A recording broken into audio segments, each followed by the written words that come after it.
Join the #1 marketplace for builders.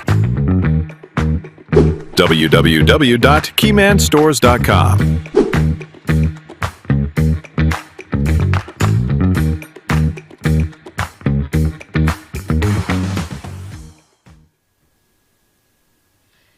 Good morning, great builders and amazing people. Welcome to this amazing, safe and smart space. This is Keyman Community Live. I am your host, presenter MKPMK. And of course, who else? This is the real deal, the big voice in construction. My name is Brian Jenga. Karibu sana tena. It's a Tuesday. It's a Tuesday. It's on a Tuesday morning. Tuesday morning. Yeah. Where are you watching us from? Karibu sana. Kama uko YouTube, kumbuka pale uko tuko at Keyman Stores Live na mubashara kabisa kutoka upande wa Loilo. Loilo huku ni kwa Kailo, huku si kwa Kailo. Huku si kwa Kailo, huku ni Loilo. Umesahau watu wa TikTok.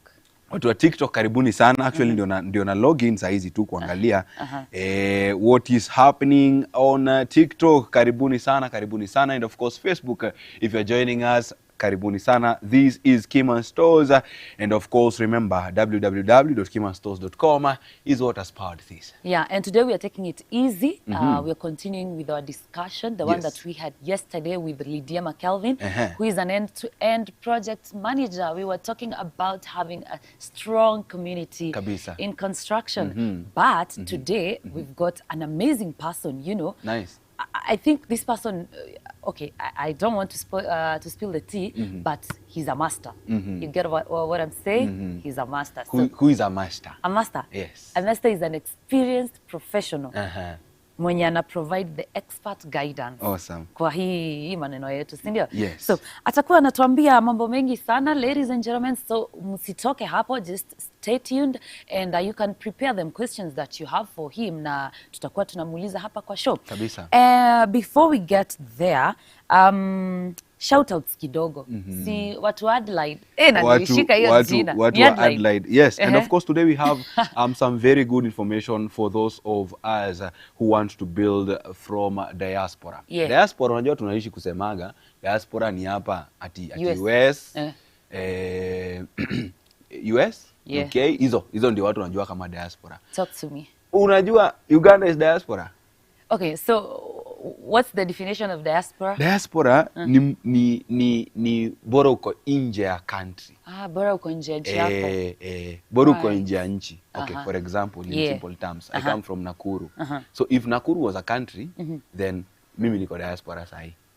Na mtu akona Nakuru atasema uko diaspora? If it was a country. If it was a country. Yes. Okay, and the other way around. And the other way around. Amazing. So anyone, uko Tanzania, uko Uganda, uko wapi? Wewe uko diaspora. Uko diaspora. And of course it's always nice to have you here. And of course tunaweza anza na upande ile yenye tumezoea kama kawaida na itafuta hapa. Watu wa Adelaide mnajisikianga sana. Tuliongezea. Usalimi watu wa Massachusetts. Massachusetts. Kesho, we will consider them. It is exactly 8 or 9 in the AM as at Riyadh.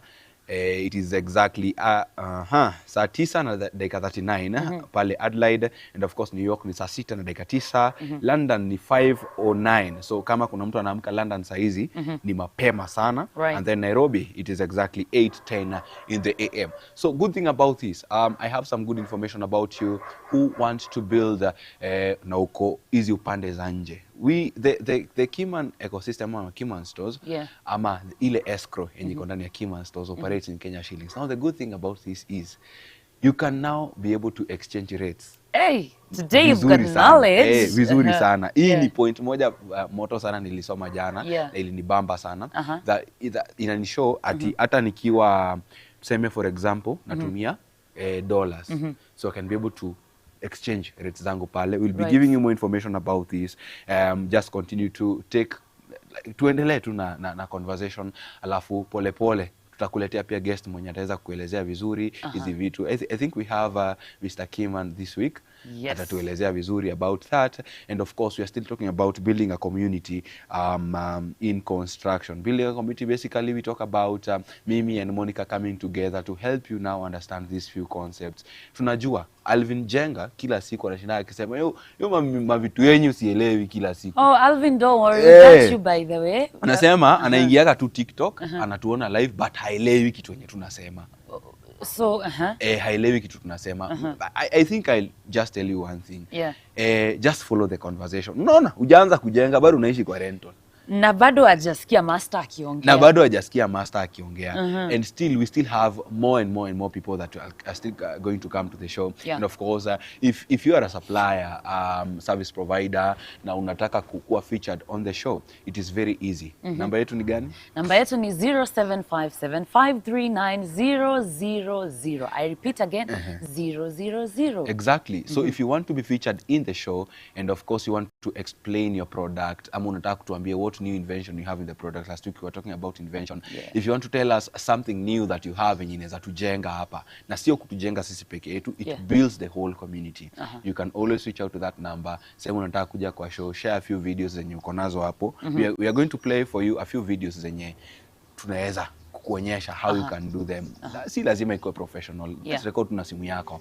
And then once you do that, you can be able to share on that number and then utaileta. Kuna mtu anasema anajiita Amon, anasema hebu in just a minute eleza what you do before nilale. It's 23:13. Thank you so much.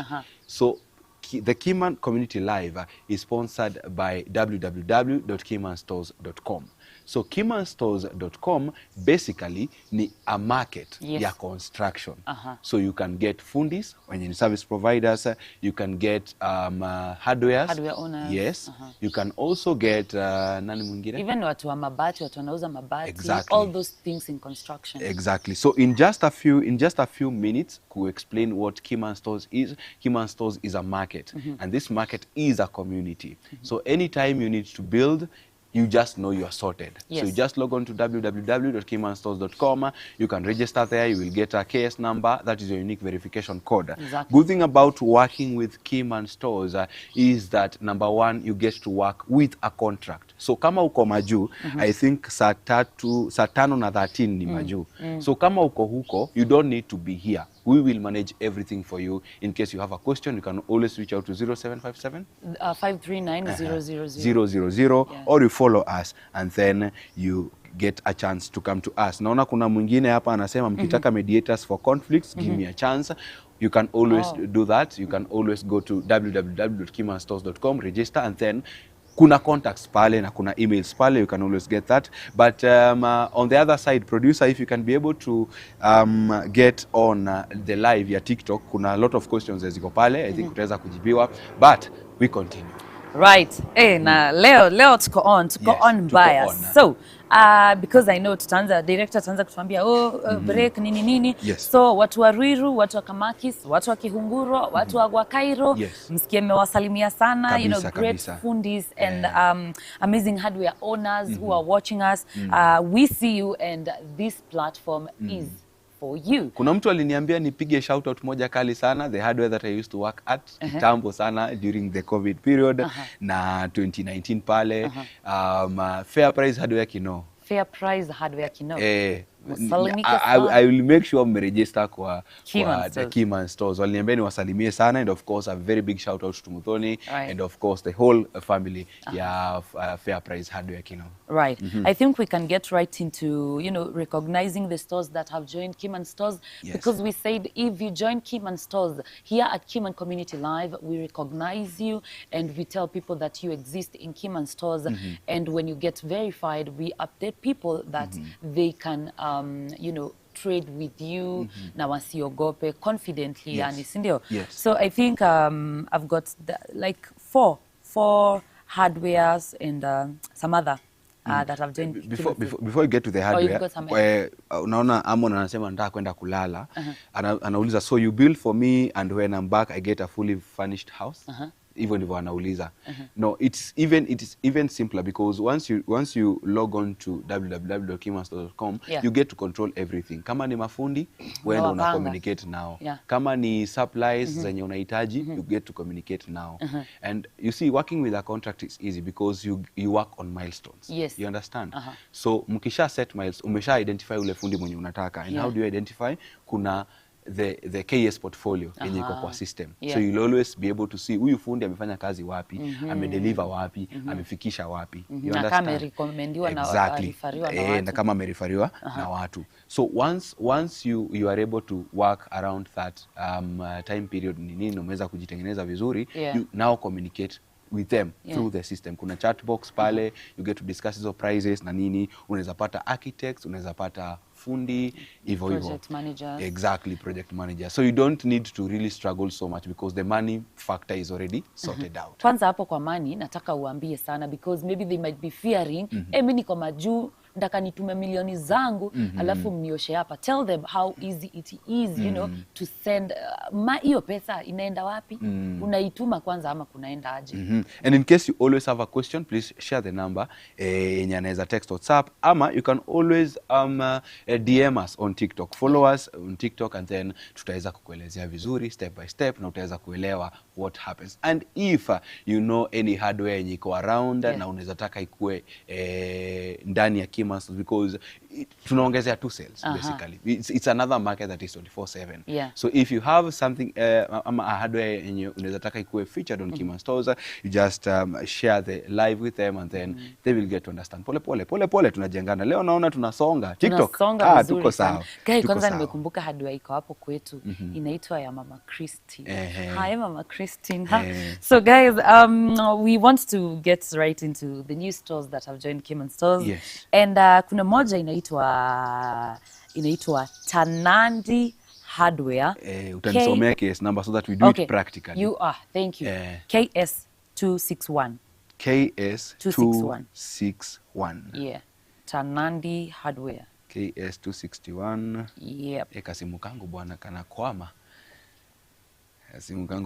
I think we can continue. I can see Tanandi Hardware. So what I've done basically, umesema hardware, say the case number. So me search case number, and then I have the hardware here. It's here. The only one. That's unique yes, number. It's a unique. Yes, it's a unique number. Ndio hiyo hapo. Sijui kama mnaweza iona vizuri. Ndio hiyo hapo. Ni kamera gani? Sawa, no problem. Yeah, like tunasema tunafanya practically. Wacha sasa tumeshinda tukiconventionia. Yes, Tanandi, yes. Today we are doing it practically. Practically kabisa. Right. So Tanandi Hardware iko located at Goldstone House Combo, Munyiri, Nairobi, Kenya. You can view it on Google Maps hapa, alafu inakuonyesha services zao, boards, safety, EPS, boards for finishing, and then about them, supplies and plumbing, sanitary, electricals and cabinet fittings, both wholesale and retail, plumbing service. Alafu location umeweka pale and then namba ya simu iko pale. So in case you need to a hardware na uko around your area, you just go and search KS 261 Tanandi Hardware. Right, that's amazing. Yes. There's another one here called Remix Super Center, KS 253. KS 253. Remix Super Center. Sijui sasa. Wana mix nini jamaa? Yes. KS 253. Yes. Ndio na search hapa haraka. Right. Remix Super Center, I can see everything here. Dealers in hardware, electrical paints, ceramic tiles, hardware store, location, Banana Hill off Banana Rainy Road, next to Family Bank, Karori, Kenya. You can contact them, they put their number there. And of course, please remember, even if they put their number there, it is always good to transact any type of business inside the platform. Because the first thing yenye unapata pale, you start a key contract. That is the first thing that you get there.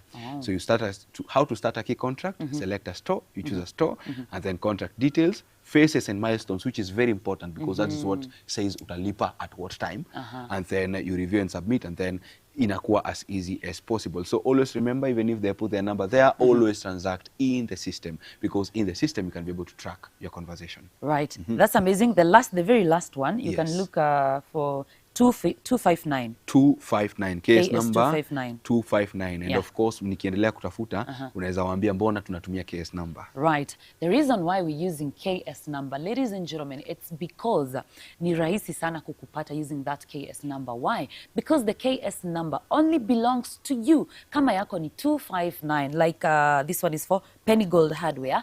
It only belongs to Penny Gold Hardware. Yani kila mtu akona yake. Kama mimi niko na 1, Jenga akona 2, Director akona 3, hiyo ni yako peke yako. Exactly. So that's why it's very easy to locate the hardware. Yes. Penny Gold Hardware, your one-stop hardware store for quality building materials, tools and fittings, reliable products, trusted services and affordable prices, all under one roof. Wholesale and supply store located in Gikomba, Kombo, Munyiri Road, Nairobi, Kenya. So if you are around that area, you can always reach out to KS number 259 Penny Gold Hardware, and of course you get their services. They put their number there, and of course it is always good to transact business inside the platform. For all those service providers na suppliers when you're ndani ya system, remember you can only transact if you have verified your account. Amazing. So as we go for the break, let's one more time welcome those hardwares that have joined Keyman Stores. So ladies and gentlemen, we took a short break. We are coming back. Director anasema shout out. Sijui anamaanisha shout out. Unasema nini director? Jimso Tiles. Oh my Jimso God. Tiles. Oh my OCO. God. As we go for this short break, Jimso Tiles, if you're watching us, if you're listening to us, usikie umesalimika sana ukiwa pale Kiambu, we see you and we are looking at you. Tunakuja kununua tiles pale za kujenga. So we take a short break here at Keyman Community Live. I am presenter MK. And of course, this is the real deal. This is the big voice in construction. My name is Brian Jenga. Tukutane after break.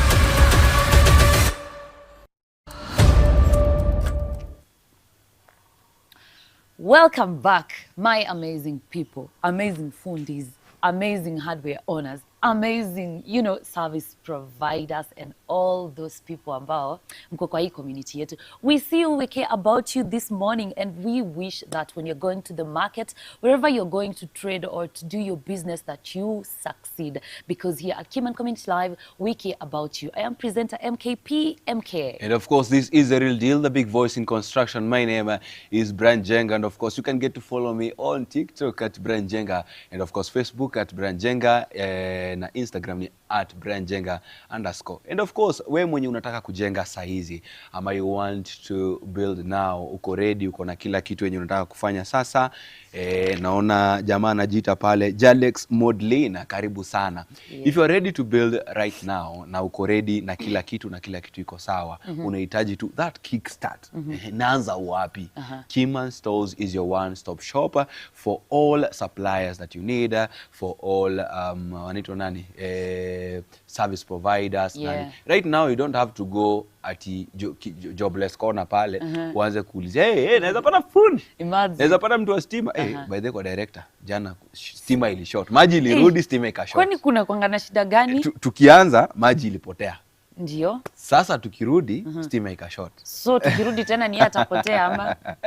And imagine, I am not really sure. I think we need to join hands. We need to build a community to jenge direct. Kabisa. I am not happy with the way things are happening. But anyway, kuna kitu ingine. and I see today tuko na builders wengi. Leo builders ni wengi, and of course it will be so nice because we have a master. And of course as builders you need to listen to a master first. Before we ingie, because ataweza kutuambia because he has many hours. Nilisikia ni more than 20,000 hours. 20,000. Is it 10,000? Tutajua. Actually, naweza angalia. akona around more than 10,000 kitu niko shoni more than 10,000 hours in the construction sector.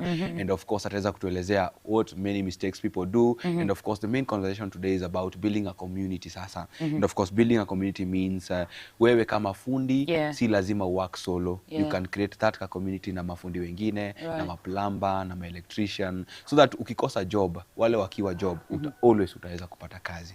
Yes. Sijui kama umewakumbusha that kitu ingine inarahisisha hii kazi ni eti you don't need to look for, I don't know, mtu wa kukuadvise kufanya nini. Everything that you need when you want to build something is in the platform. Kuna master, kuna plug, kuna mafundi, kuna hardwares, any store that ikona vitu za kujenga, you're going to find them at Keyman stores. All you need to do is just on board with your number and email. So I want us to dive into today's topic. We want to, pave the way for the guest. Kenya atakuja kutuambia our master for today. Basisi, mimi nataka tujiulize in terms of maswali. Mimi, you know me, I like discussing whichever topic we are coming to discuss here. I discuss it a little bit with my friends nikikuja hivi, unaona. Nauliza hapo, kiujanja tu. Hapo unaonaje nini? Tunajiuliza maswali hapo, anajua shapata maswali ya kuja kuuliza master bana. So, our topic for today is we will be guided by this question: why do we need a strong, why we need a strong community of builders? Alafu pia mbona watu wanaji isolate? Actually, to make it simple, ukiangalia the title yenye iko pale YouTube, the main title is basically building together. A very big shout out to Jimso Tiles. Ameingia kwa live na ametuma gift. Ametuma gift pale. Tuma lion. Jimso atume lion. Amejoin fan club. So why is it important for Jimso Tiles to work together na fundi wa tiles? You understand? Why is it important for Jimso Tiles kujuana na fundi wa koroga ama fundi wa mawe? You understand? So that is the biggest question. Building together. And of course, building together, we are not builders. Mimi si builder. Mimi am just a vessel in the building sector. You understand? The same applies to you. So why do we need to work together? Why do we need to work with Jalex Modeling? Why do we need to work with plugs? You understand? Because even a fundi can be a plug. You understand? Even a fundi can refer na an. We are also plugs? Yes, we are also plugs. Actually, the number one plugs. You understand? Exactly, Wamaju. By the way, come on, ni Wamaju. Reach out to me. Okay, we are sorry. You understand? Why do we need to bring the fundi pamoja na mjenzi pamoja? So what comes into play? Lidiema Kelvin alituambia working together makes work easy. Na inafanya kazi na work vizuri. And of course, if you're joining us right now, remember this show is always live each and every day of the week from 8 a.m. to 10 a.m. And of course, we always have good vibes and inshallah. Yes, good vibes and inshallah. And of course, we always talk about these things. You can watch it as an entertainment. You can watch it as a learning process. You can also watch it because presenter MK is here. Yes, you can also watch it because the biggest voice, the real deal, the big voice in construction industry. Yes, the big voice in construction industry. And of course, if you're following us live on TikTok, maswali naona zinajibiwa pale na producer. Unaweza kuangalia pale. Naona Jalex Modin umejibiwa, naona nani mwingine huyu yake ni ngumu, majina ni ngumu, naona ameambiwa we call important people like you masters. Karibu sana Keyman stores. Ule mwenye alikuwa amesema nataka kuwa master, you can always come, but you need to have a case number so that you sit on this seat. Jalex Modlin, good morning. Who else do I see? I see many people. But karibuni sana. Thank you for the likes. Thank you for the people who are watching. Tunaweza endelea. I was asking myself this question now because we have a master today. Who mentors young builders? Like, okay, I know we have a master and you might say that, see, you have a master, but apart from masters, unajua sisi tunaweza sema as we are journalists, tunaweza sema we see those, we look up to... We look up to those big people. Yeah, but now in construction industry, hata sijai, leo tu ndo nimefikiria, who mentors them? Okay, is it older fundis on site? Are they learning through costly mistakes? I think hapa niko na experience. Yeah. Na the biggest experience niko nayo, niko na experience mara mbili. Yeah. Working in a hardware store, and of course working in a construction sector. Yeah. Okay, for backstory, kwa wenye wanatujoin leo. Right. Right after finishing Form 4. I am not that old. Director, skiza hii story. Right after finishing Form 4, Yeah. well, you might say, ulichimba. Ulichimba. It's the word.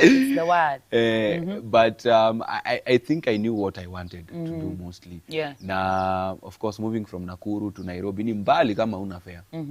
Oh, yeah. So when I got to Nairobi, I got to work in a hardware pale.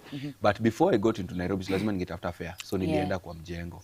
Niliwork kama water boy kwa Koroga. Alafu I'm not laughing. Ni sawa Water tu. boy, I'm not laughing. Niliwork kama water boy kwa Koroga. Yeah. Alafu nika work kama mtu wa mkono kwa plaster. So those are the things zenye nilifanya sana. Yes. So ndio ni learn, of course I had to look up to people wenye walikuwa juu yangu. You understand? For me at the time, those were masters. Yeah, exactly, because mtu mwenye amefanya kazi for many years, huyo ni master. A very big shout out to Baba Mambo from Nakuru. Alinijenga sana. So yeah, you see that one. Yeah. And then when I came now to work in the hardware, I found now people wenye wanajua kubeba simiti. Unajua kubeba simiti? Oh my God. Simiti ni rahisi sana Inakuanga kubeba. na nini ngapi nione kama 50 kg. Guys, I didn't say I'm 50 kgs. I didn't even mention numbers. Yeah, so I worked there. I remember tulikuwa tunabeba simiti ka 1500 kutoka kwa lori, kutoka kwa trailer, kieka kwa store, kutoka kwa store kupeleka kwa site. Yeah. And it was always fun to work there. Yeah. And I think it played a very big role for us to be here. So basically when you talk about masters in this case, ni wale wase wenye wamekufunza kukaa kwa hiyo area. And of course today it will be so nice to now build together now with a master mwenye anaweza kusaidia. Something else also to remember, a master ni mtu ambaye anasaidia na conflict resolution. We always talk about using contracts ndani ya platform. Yeah. So in this case, if the contract terms are not agreed na umepiga claim pale, remember you can only transact in Keyman stores if you have a contract and if you're verified. Exactly. Tuko pamoja mpaka hapo.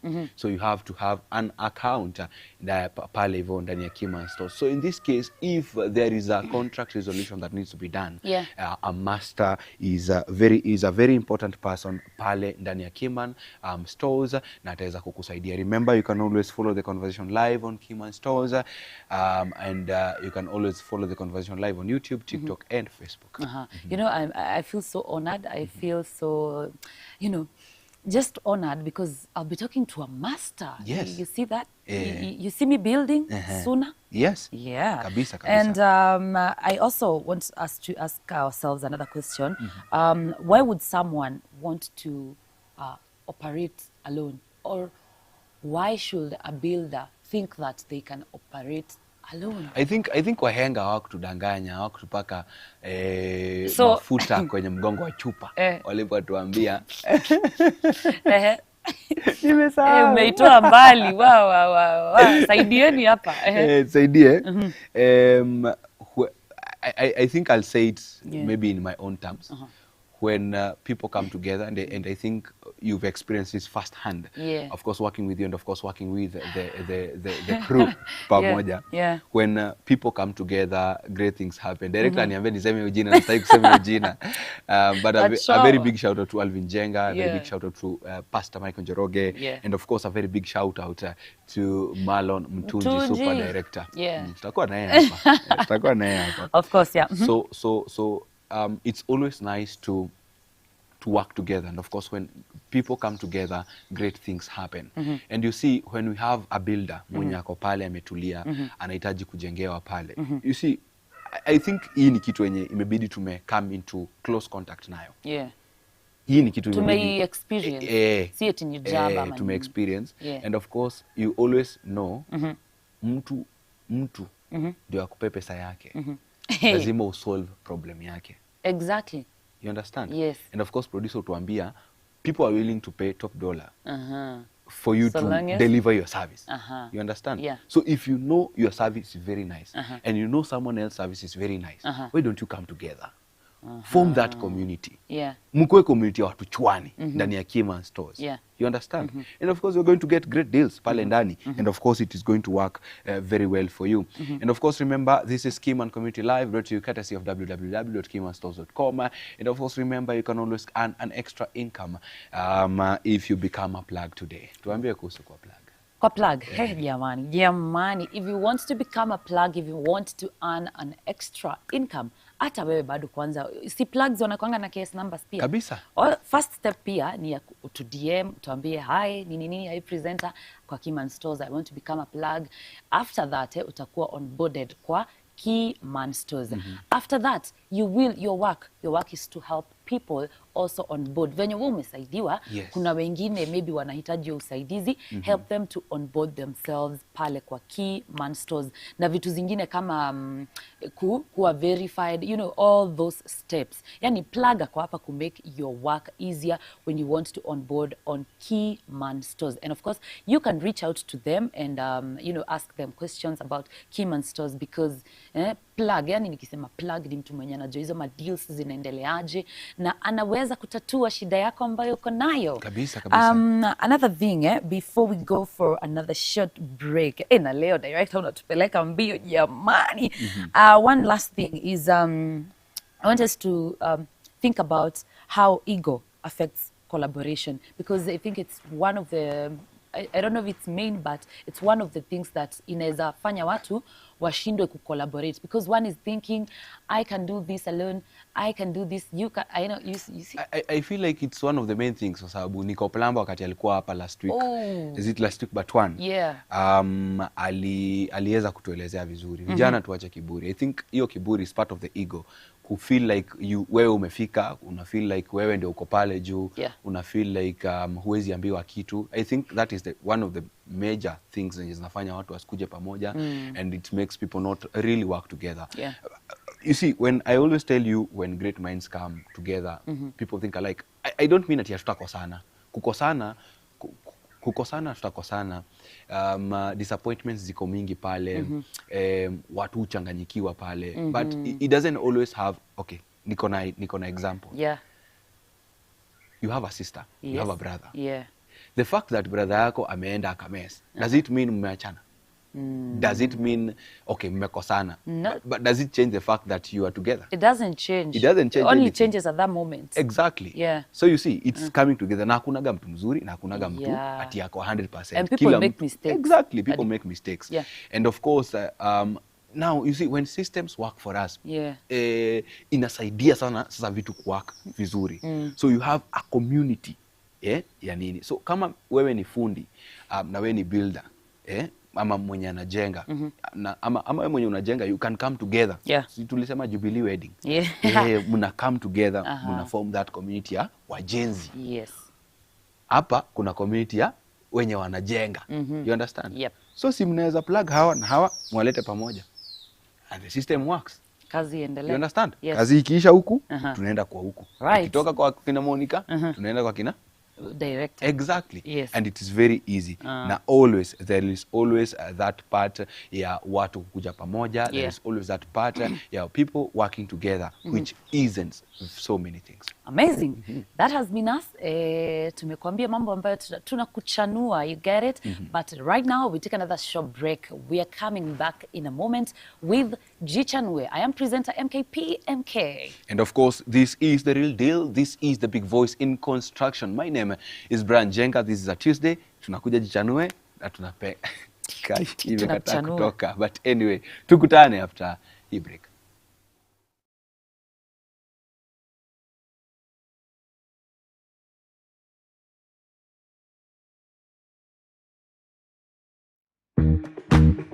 Join the #1 marketplace for builders.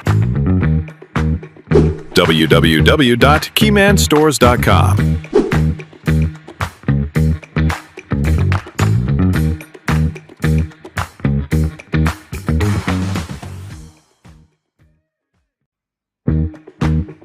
Join the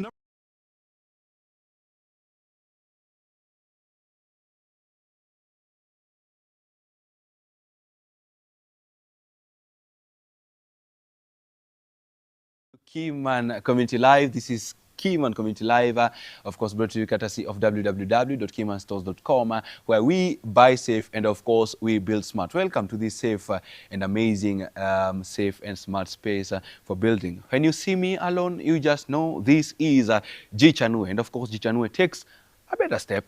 Kidogo tu. Makosa imefanyika, ndio nakumbuka director aniambia kichana haiko kwa kichwa, lakini tuko sawa. Au sio? A very big shout out to Jimso Tiles pale Kiambu. Karibu sana. And of course, for all those who are following the conversation live, karibuni sana. This is Keyman Community Live. Now, what is Jichanue? If it's the first time you're joining us on Jichanue, we get to give you real deal experiences ama real deal examples ya jinsi unaweza kutengeneza, kuseva ama kufanya kitu different from what other people are doing. Remember, the market is huge, but it is only a different thing that you can do. Ndio itasaidia. Director huko ananipigia kelele bwana, waambie wapunguze kidogo so that we continue vizuri na Jichanue. So, acha tujichanue leo. We're talking about building together. And of course, we're talking about making that extra income. Remember, life is not really easy on the other side, but you can always make an extra income na unaweza kujijenga.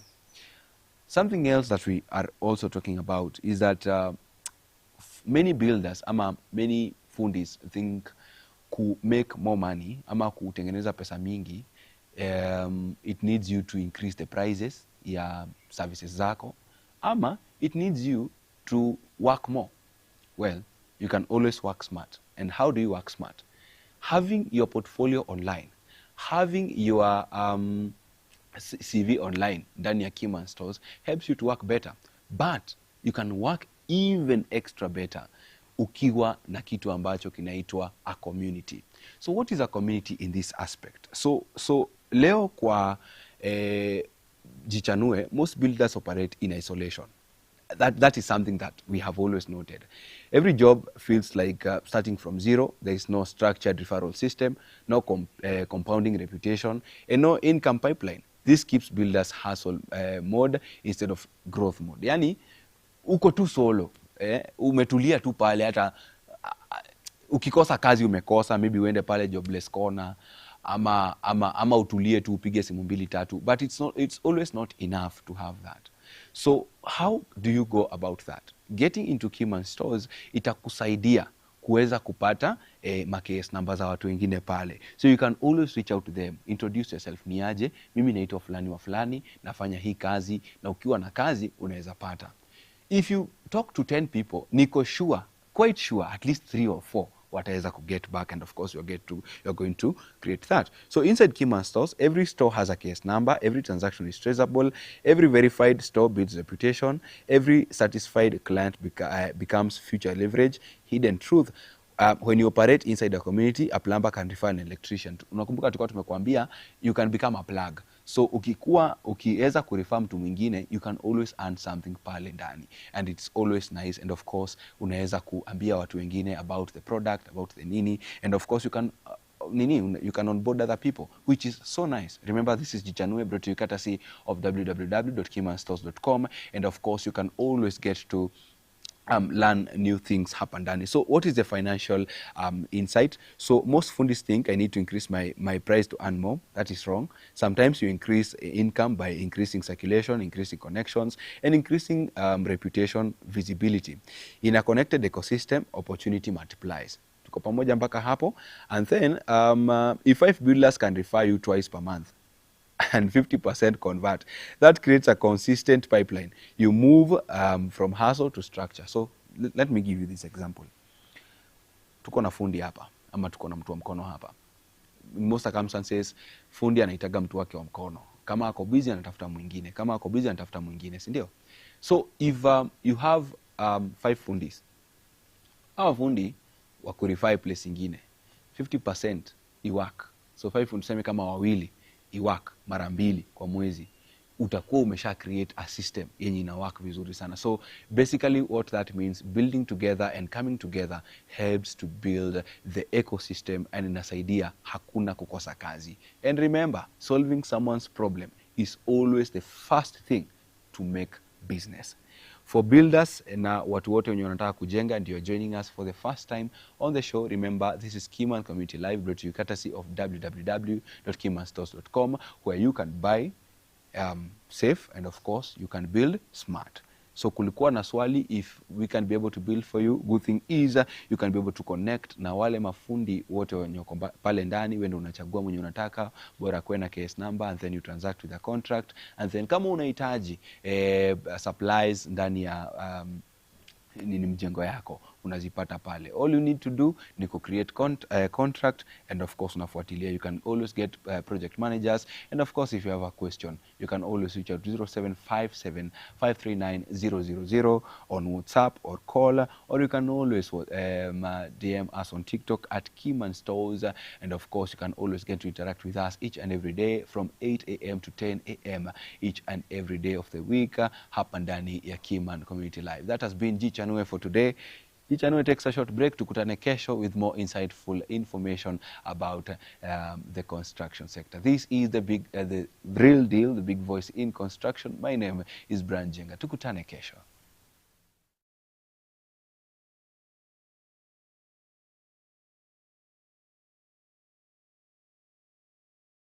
To you in the language that we talk, right?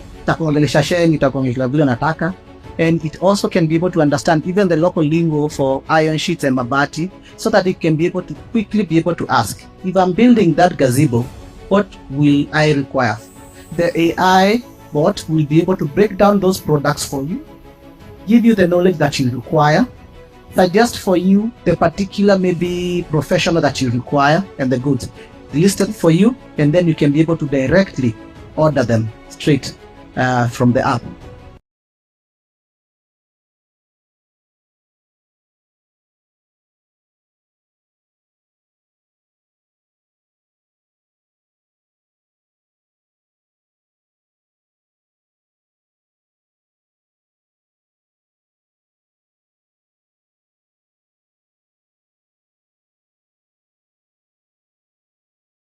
#1 marketplace for builders.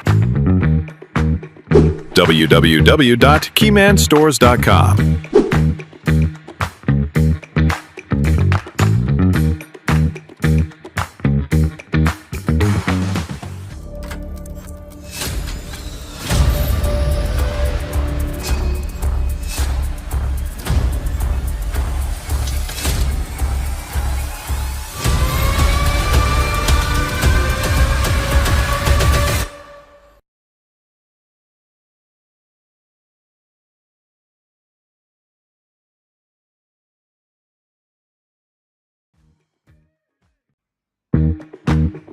Join the #1 marketplace for builders. www.keymanstores.com.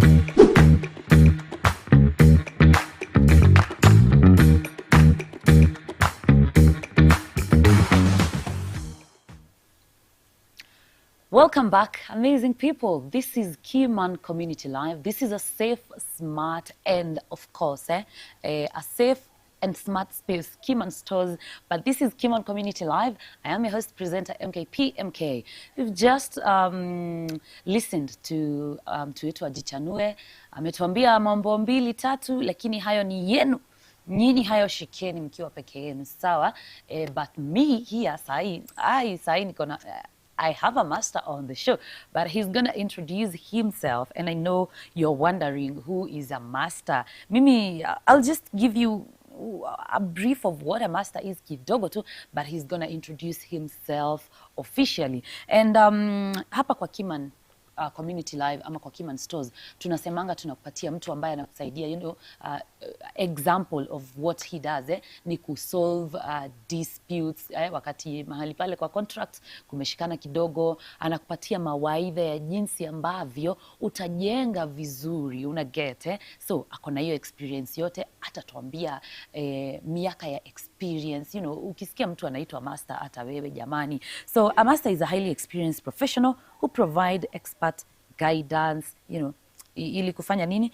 Kushape the future of construction. Na sio tu ati guidance tu hivyo. Tatuambia ni gani. So, ladies and gentlemen, allow me to welcome our guest for today. Si mpige makofi kidogo. Hello. How are you? I'm fine, thank you. How are you? Very well. You well? Very well. Karibu sana Asante. ndani ya Keyman Nashukuru. Community Live. Yes.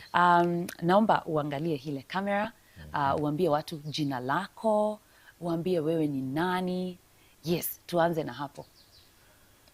Mi naitwa Alex Wainaina, and I would say the reason why I think I was invited is because my background is in 3 areas. The first area is that I was a IT professional who moved away and became a trainer for personal development and leadership. And in that training, I also did a lot of business studies, was involved in business writing, plans. And then I came to understand that at a certain time, a lot of businesses fail, not because they are bad businesses, but because maybe the system, or maybe the product, or maybe the leadership itself. So in the training arena now, you also get to be a consultant. And one of those areas was in the construction industry. Not really as a constructor or a contractor, but writing a business plan to bring in the money for the developer so that he can carry out the work of doing the development he was looking for. And that's how I came to be exposed to the construction industry. And I realized there's so much that can be done. But then now, constantly having to train the people in the industry on management level, on financial part, on the people, personal development skills. That's when I think now it culminated in me going to become a mediator. A mediator. So I'm a certified public mediator, meaning that whenever there are conflicts in between, and many of them also appear in the construction sector, the personal areas, I am also able to mediate. So I would say the reason I got invited was because the background of construction for the last 15 years, not actively constructing, but in real sense, I was able to be in the background of those who are doing the development of housing, apartments, and then also selling them. So this gave me a background where I can now say, yes, maybe that's the reason why Keyman Stores and looking at the construction and community said I should come and meet you. Yes. That's amazing, Mr. Wainaina. So how long have you done all that? I worked for Coca-Cola for 14 years. Whoa, 14 good years. Yes. Coca-Cola alone. Alone, yes. Jesus Christ. Can we just pause and, reflect? 14 years for Coca-Cola alone. Yes. Continue. Then I went into training. Yes. So training in personal development and leadership, management systems. And that also took, that was together with the training. So it's not like I did one and left the other, but they were concurrent. So I was doing the training, and at the same time now I was able to be involved in business systems and being a consultant occasionally. So those two were working together. Now that's another 14 years. So you said you are a certified conflict mediator. Not conflict. You said? Certified mediator. Certified mediator. Yes. And right here at Keyman Community Live, we're calling you a master. Yes. What other things do you do apart from, solving disputes whenever people have them in terms of contracts? What else do you do here? You see, I sit between for example, I sit between the contractor and the developer. Because the contractor and developer sometimes might not really see eye to eye because the developer wants the project finished. The timelines are with the contractor. He knows exactly what is required. Yes. He gives a timeline, and then when the timeline is not met because of certain contingencies, for example, if the materials are not available at the time the contractor needs it, definitely the time he had said he is going to finish the project cannot be finished. So the next thing you have people saying, you are delaying because I have promised people to get into these houses, or I'm supposed to be selling them by now, but it's not finished. Or if it's finished, there are certain things that were rushed. So you will always find a reason for people to sit and Sometimes they even quarrel about it. Yes. And certain quarrels end up in court. Yes. So now the judiciary in Kenya, in its wisdom, decided that some of these conflicts could be mediated. Yes. And that's how I also attended that course and became certified. Yes. Amazing. So our guiding question for today's topic, we are asking ourselves, why do we need a strong community of builders? And that brings me to, my first question, because there are people who want to isolate themselves in this community that we want to build. Yes. So why do you think construction industry operates in isolation sometimes? It is brought in by most, and this is my opinion, I could be wrong. People protect their areas because they want, you want to be known to be the person who can do a certain thing. So you want everyone to come to you. So you you isolate yourself, hoping that now all the jobs come to you. But we have seen that never works, because a house, by the time a house or a building is getting ready to be utilized, so many components, so many experts, there are so many people who have to be in it. So the moment you isolate yourself and think you are a specialist in that area, you can't do, your specialism cannot bring in a whole building. So yes, you want to be the only person, the only plumber, the only electrician, but you limit yourself when you isolate yourself. You limit yourself? When you isolate yourself. Amazing. Because you could do much more if you joined a community of builders, for example. Yes. Maybe are people confusing independence and strength? They actually want a piece of both. You want to be independent, but at the same time, it limits you because, yes, you are the expert in the area you are. Yeah. But at the end of the day, if you don't collaborate with other people in the sector, this is not something, construction industry can never be a one-man show. Yes. No matter what you want, it will never be a one-man show. Yes. No matter the expert you are at that, what you call your specific area, you will need others for you to be seen. Yes. If you are an electrician, for example, if the walls are not there, what are you going to do? Nothing. If you are a plumber and you just want to be the plumber known in that area, if the building is not there, or if it's not been done the way where you will pass your pipes. So definitely you need to build a community, and we need to remove this thing of people isolating themselves, going to sit at a corner and thinking I'm the expert. No, you could get more. Yes. Now, from the time, you've worked in the industry, you've been visiting sites, of course. Yes. So what signs tell you that maybe a site lacks structure? Watu wanafanya tu mambo kivyao vyao. You can tell a well-coordinated site because of the way people even move around the site. You see, if constantly people are at conflict, you are trying to bring the stones up and other people are trying to bring the mixers, the machinery. On the site there are equipments that are lying not in an organized way. You hear people are shouting across, Malizeni hii, we want to do this. Yes. You can just tell that environment is showing conflict because people are not working in tandem. Secondly, you can go to a site and find that the person who was bringing the ballast has come and dumped it, and now people cannot access, those others who need to bring in the cement cannot access the building. So it means that there is no coordination. And unfortunately, this happens when a contractor, the person given the contract, maybe it's called the foreman or whoever it is, has many sites at the same time. So he is distributing his time between one and the other. Yes. So what happens is that things go wrong. This person was told to bring the ballast. Meanwhile, the cement is still occupying the walkway. Okay. So he can't do his job. So you end up with delays, and sometimes even they end up being a source of conflict. Because my truck cannot be standing outside your gate because you have not moved the stones. Yeah. Definitely it's going to be a conflict. So you can tell a site is not working well by even just the movement around, the materials lying around, the equipment. And it's unfortunate because it's meant to be a well-organized, well-oiled machine. And it works very well. as I'm going to be explaining, I'll give you examples where I've seen really good coordination. Yes, please. Yes. Yeah. So where now, how do weak systems, because sometimes the systems are weak, how are these weak systems, silently affecting, affecting projects?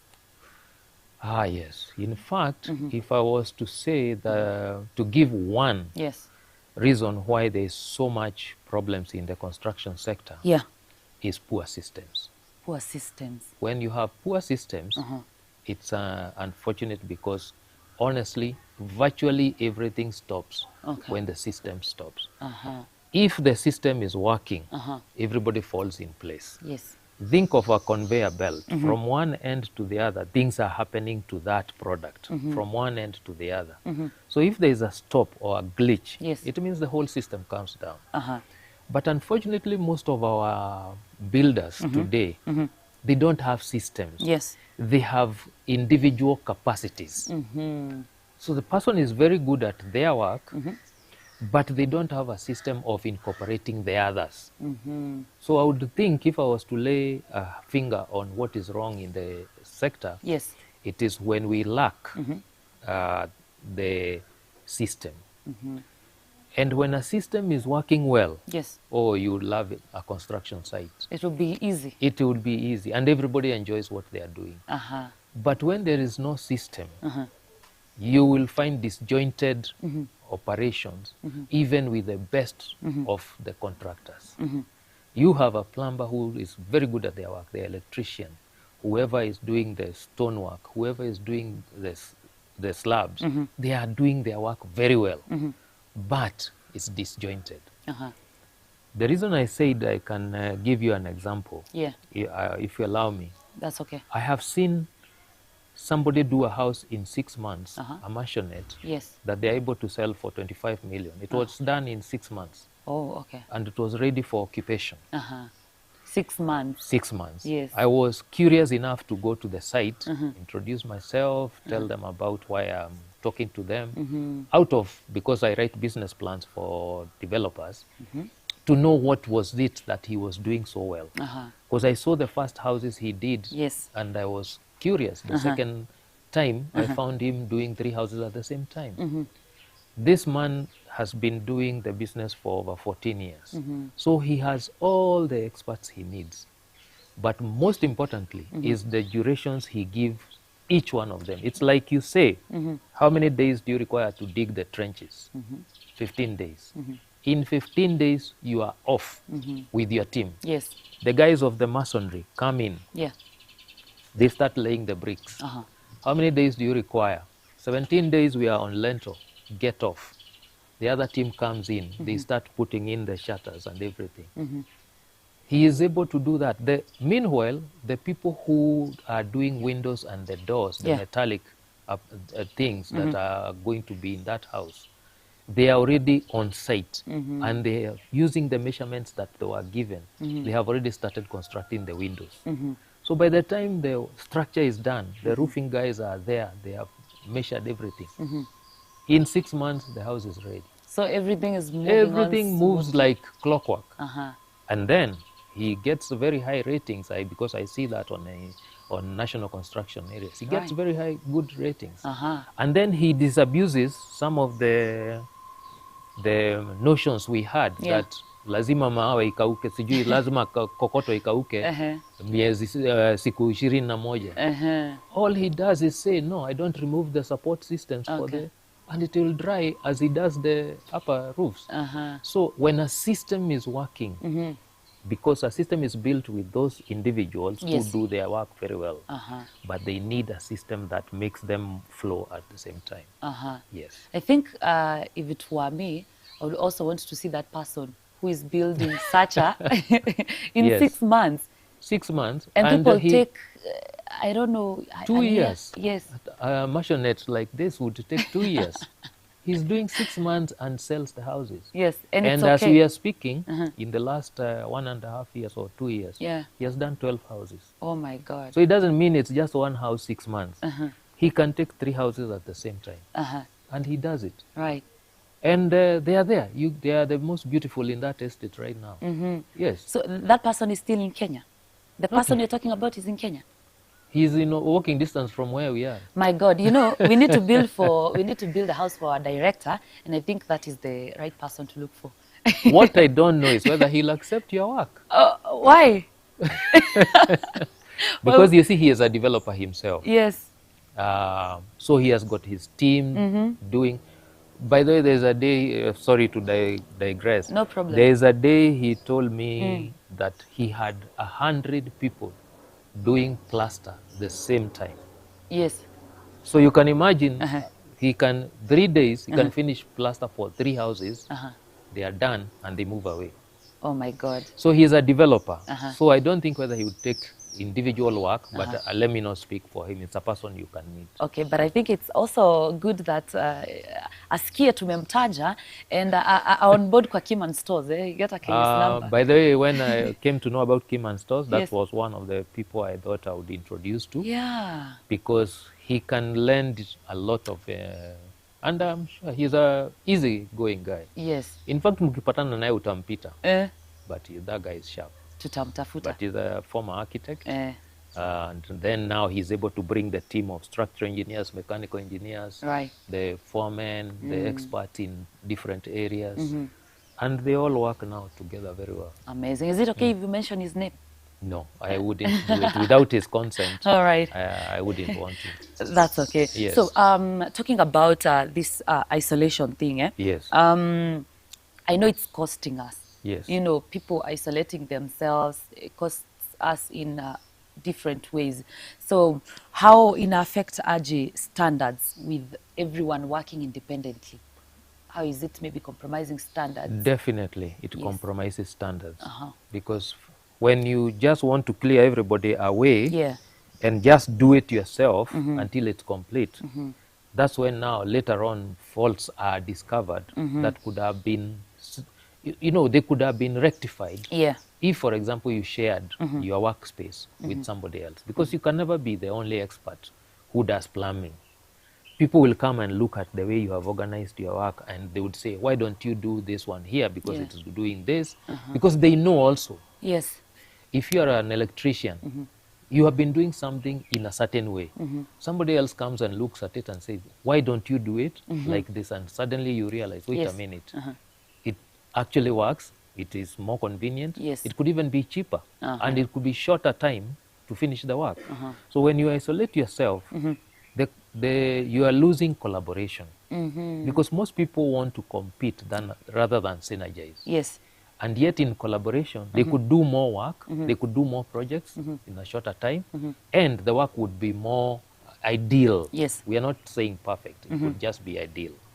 So isolating themselves is making the standards go lower. Because you keep doing the way you have been doing, is what I think many mothers tell, that if you never walk away from your home, you think your mother is the only good cook. So if you never see other people doing the work you are doing, your standards will remain at a certain level. But if you went out there and looked at, wow, wait a minute, this has been done, it looks good. I could work with this person also who did this. You learn. So all of you raise your standards. They say when it rains, all boats get lifted by the water. Yeah. So I think it is costing us standard-wise. Yeah. But now there are some mistakes that are being repeated on and on. Why is this happening? Why are these repeated mistakes, why do they keep happening in projects? Yet we say we are learning from mistakes. The reason is that it is the selfish thing, I would say, about people wanting to make more money. Yes. So they compromise standards. Okay. For example, when you are told to use a certain metal of a certain weight and a certain density and a certain, those specs are there by the mechanical engineer or the structural engineer. Yeah. Then you go to the shop and decide, if I could just use one lower level, I would save 100 shillings per every piece, and I'm using 200 pieces. I'll make more money. Yes. But look at what it does to the wall that you are constructing. Yes. Therefore, mystic is not really a mystic. Yeah. It's a deliberate way to try and make more money. But in the long run, it makes that building develop a crack, which now will cost much more to repair. And it might even be forced, you might be forced to bring down that structure. Yes. Because when a house is already with a crack, where do you go? You have to bring it down. Yes. So, and then now think of the liability. Yes. You are ending up in court with someone because you're telling them the house could not be occupied because of that fault. Right. So people have to move away from competition, hiyo ya kumalizana, to the collaboration where we do better. Yes. Yes. Right, that's amazing. Let's take a short break. We are coming back with our discussion. Ladies and gentlemen, that is a master. Our guest for today is a master in this field. Anaitwa Mr. Wainaina. We're taking a short break here at Keyman Community Live. We are coming back. I am presenter MKP MK. Join the #1 marketplace for builders. www.keymanstores.com.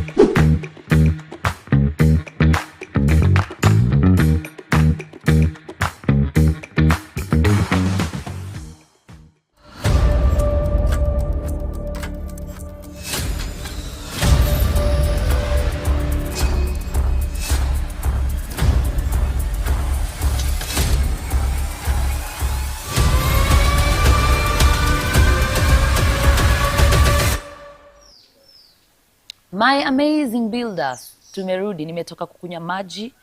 Nilisema leo lazima niseme niletewe maji. Producer, director, camera person, you take care of me because, you know, yeah.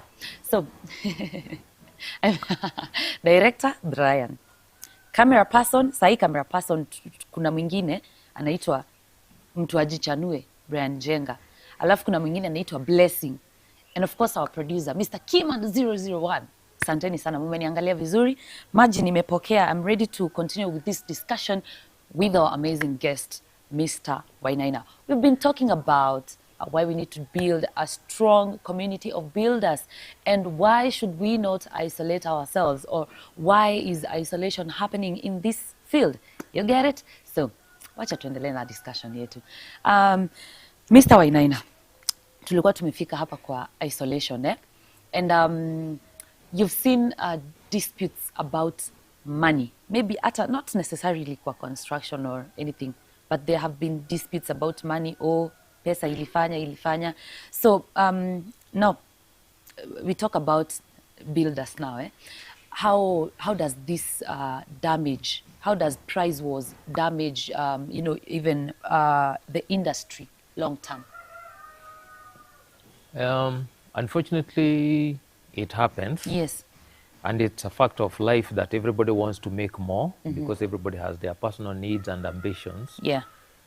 But when we enter price wars, it compromises, for example, now the standards as we have just mentioned. Yes. Secondly, all of us now operate at a level where we might not even survive in the industry. We might find ourselves unable to do it. I'll give you an example out of what we are discussing right now. Yeah. You remember when cyber cafes were there, and they you used to go there and be charged per minute, Yes. a certain amount. People started with... Which year was that? Sorry, who am I speaking to? Oh, sorry. Yes, you might not relate. Anyway. So cybers used to be, you get charged according to the number of minutes you spend on the computer. Yes. 5 shillings was a standard. People dropped it up to 50 cents per that same duration. The next thing, all the cybers had to close because they couldn't operate. Yes. So the same thing happens when a plumber or an electrician or a contractor decides that they are going to undercut. Instead of competing on a certain level where they will also survive, now they want to undercut so that they get more contracts. Yes. But they get the contract to do the work, Yes. but they can't survive. The work now is no longer paying them. So that competition drives all of you out of business.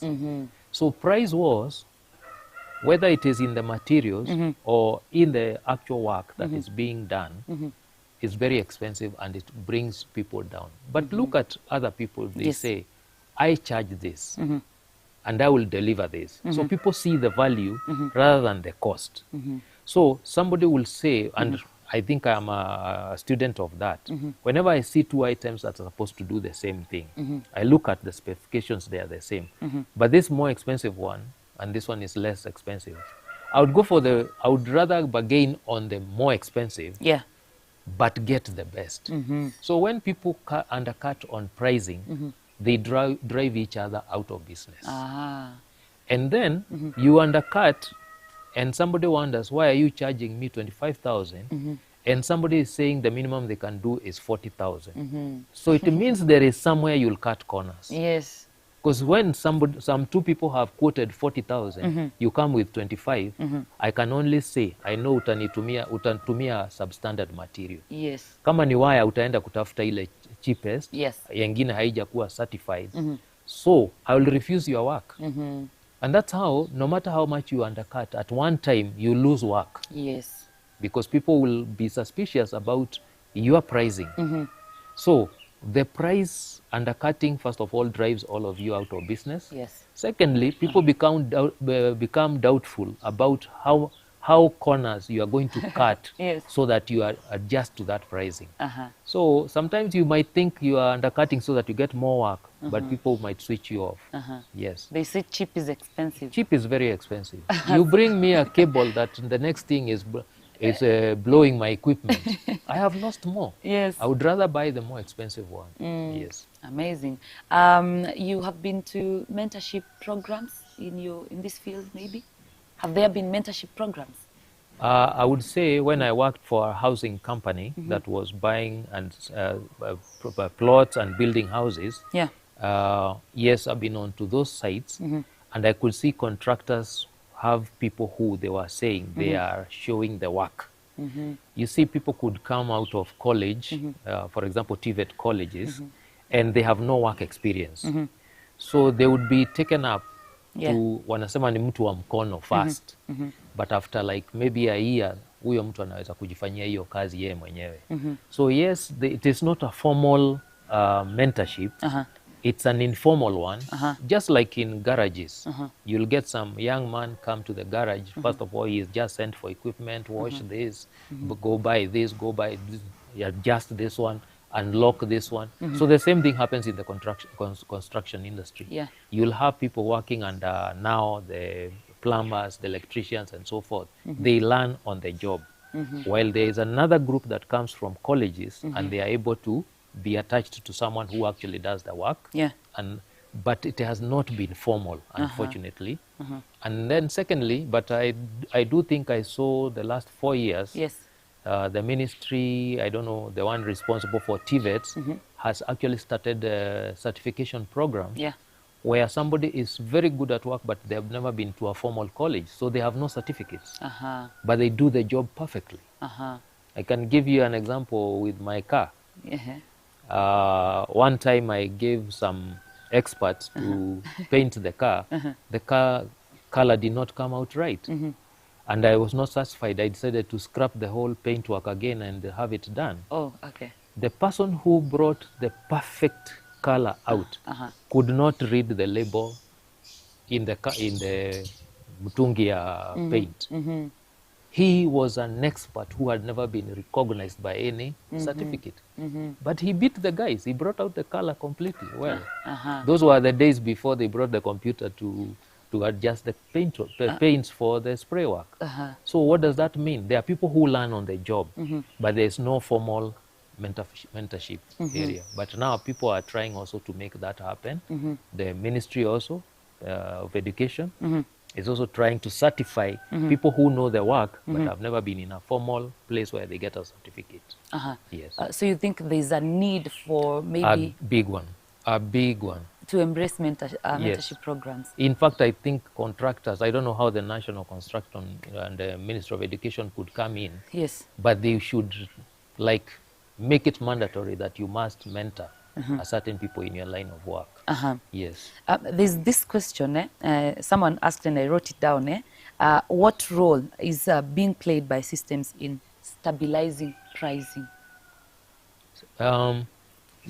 That's interesting, because the systems are systems really to bring in, to stabilize. Yes. Or systems are to improve the workflow in an area. Yeah. For example, a construction site. The system itself is built by people who believe that if they have that system, it makes things much easier, more profitable, and lower cost, lower duration. You know, all those things come together. Yeah. Because when you are constructing a house, it is not just the money you are using or the time, the people and the materials. You also think about the time. So when you take 2 years to do a house that can be done in 6 months, Yes. there's the cost of the time. So when a system is in place, it actually now stabilizes everything. But it is the individuals who do the system. There is no system that people fit in. It is the people who build a system. No, you need to take that again. You need to tell them that again. Eh? No, you. For example, you are in a construction site. Yeah. And now, like the example of the gentleman I told you, who is the developer who is doing a house in 6 months, and he Yes. can do 3 houses in those 3. He can do 3 houses in those 6 months. So, what has he done? He has looked at what is the process. Yes.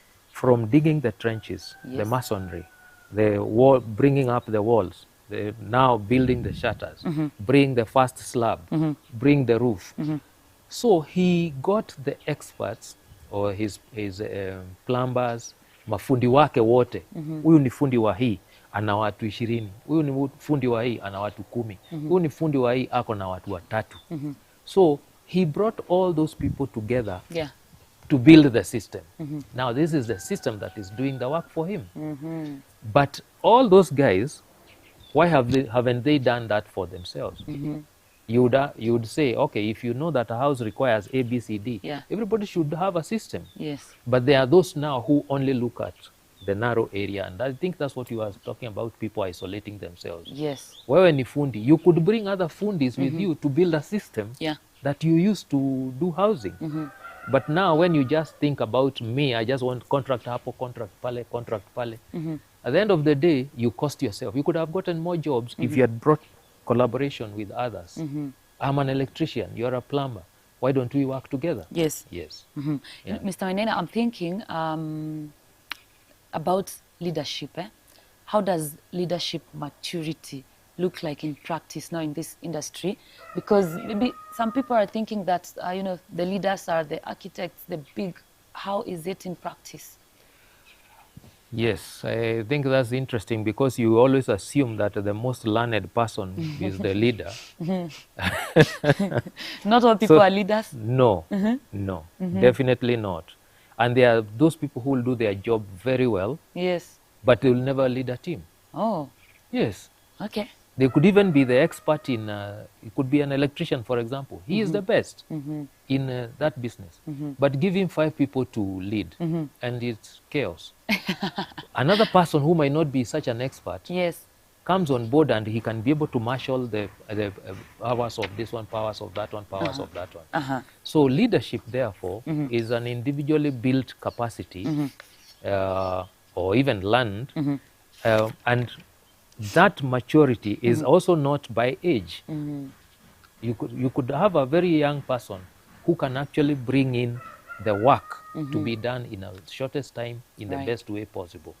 So leadership, and they say things and businesses fail or succeed on the strength of leadership. Yes. So the personal individual input into the system, Yes. because the system is made up of very many individuals, the personal inputs are very critical. And therefore, the question you have asked is, it is so critical actually to have good leadership Yes. in construction sector, Yes.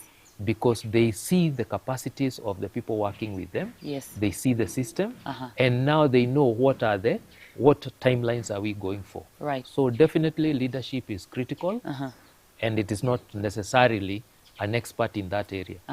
Look at a hospital, for example, if we move away from the Yes. construction sector so that we understand. Yes. Some of the best managed hospitals are not managed by doctors. They are managed by administrators. Amazing. But they're able to bring the doctors with all their powers and their capacities and marshal them into a team that actually provides the service that the hospital requires. So the same thing with the construction sector. Bring in a person who looks at the whole thing. And that's what I learned in the housing project I told you about. Yes. The people who were the experts, the architects, the mechanical engineers, the structural engineers, the constructors, the masons, there's somebody who brings them together and gets to know everybody and their timelines, everybody and their timeline, the capacities. What can they do? What can't they do? What help do they require? When should they do their work? That is leadership. If you can be able to marshal those resources together, build a system, the community of builders is going to enjoy this. Yes. Now, because you're talking about leadership, there's this question I've been, wanting to ask someone, now, especially a master. Let me just say a master. Yes. You said that leadership doesn't necessarily need to come from a big person, a professional. Yes. I might be even, younger than that person, but I'm providing bigger solutions than him or her. So when we get to the construction site, you get there that person who is more experienced, and then there's, let me give an example of a Gen Z. You know the Gen Z, Yes. But the Gen Z wants to work in his own ways, but it may be still a good way to work, to go for it. But the experienced person now, he says that he nayo aiwezi, you have no experience. So you as a master, how do you solve that? In fact, that is now the person at a higher level is supposed to actually come between this Gen Z and the experienced person. Yes. And they say, and because I train managers on efficiency and how to, execute programs quickly, it's now the job of the person who is at the top to see the capacity of this Gen Z and not be in competition with the Gen Z and not bring them into conflict with the experienced person. Yes. But to be able to see that this Gen Z wants to work alone. Is he doing his job well? Yes. Then make the experienced person become his mentor. Come to check the work as approval. You have done the job well, I give you the tick. Not necessarily in that formal way. But if the Gen Z is doing his work well, then definitely you require somebody on a higher level than the experienced one, because this experienced one will want to tell them, "Well, ngoja, your time has not," wants to bring them down. But if you have a serious leader at the top, like the developer now, he says, "Huyu kazi yake mimi najua ni mzuri, we muangalie tu." Just be confirming that what he's doing is right. So yes, there will be those internal conflicts, but that's where the leadership comes in.